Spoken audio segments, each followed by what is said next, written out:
So the great thing about our social life is it gives us a clear indication of how we're doing, really bottom line. Now, the first thing about social life is, I want to say, is that before you can have a social life, you have to actually know that somebody else exists.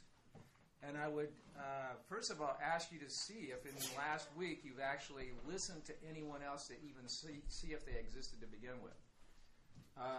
What I think most of us take for other people is our projection of someone else that we created out of our own mind and puts on someone else as though that's who they are. I would ask you to look over the last week how many people you have created in your workplace, how many people you've created in your family, how many people you've created in the world that are simply projections of your mind on who they are. And have you sat down and listened very carefully and closely to this other person, presenting them as they are in their own structure to you? Or are you just projecting what you like to hear from them or think they're like or whatever, or judging them to be like? So I would suggest that the first thing about social life is you first of all have to have it. And the first problem that I would point out is that most people don't have a social life. They have a projection of their narcissistic mind on everything around them.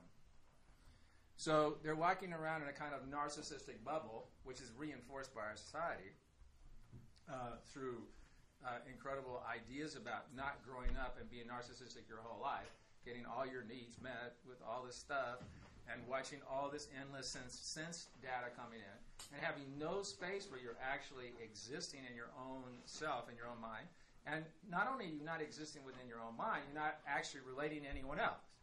You're simply relating to a series of sense data and projections from those sense data. We're mostly really immature. We've never grown out of our narcissistic sort of projections from our own needs and desires. And so what is Buddhism calling us to do? The first thing that Buddhism is calling us to do is to wake up and start maturing. Maybe we could get to be an adult, Shiva used to say. If we could just have people be good humans, that's as much as we can expect. Forget about enlightenment. Forget about Buddhists. What are we talking about? We don't even have humans. Wait until you get to be a good human, then you can worry about being a good Buddha. Okay? And that all this talk about Buddha being a Buddha is completely missing the point of where you're actually at every minute, which is actually where you actually are experiencing your life. And how well are you doing? Well, that's how well you're doing right now in your emotions of this last week, in your relations of this last week, in your mind of this last week.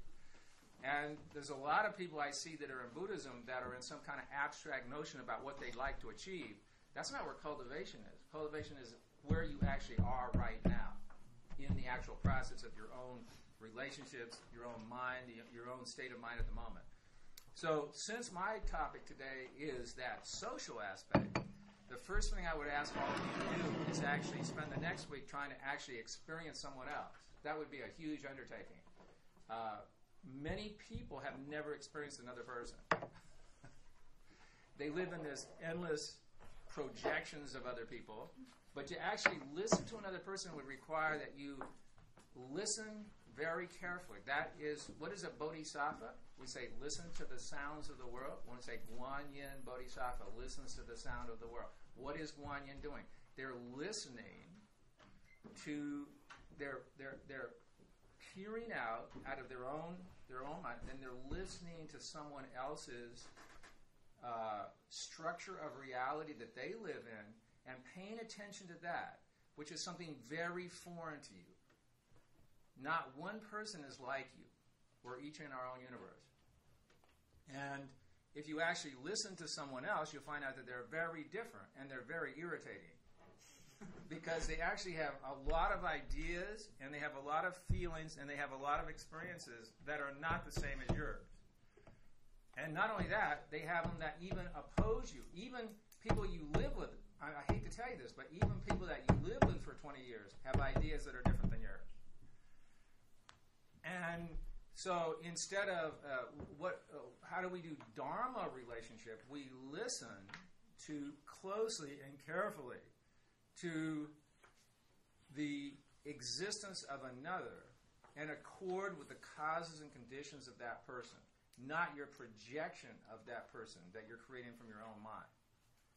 So we have to start there before we can understand anything else about social relationships and dharma.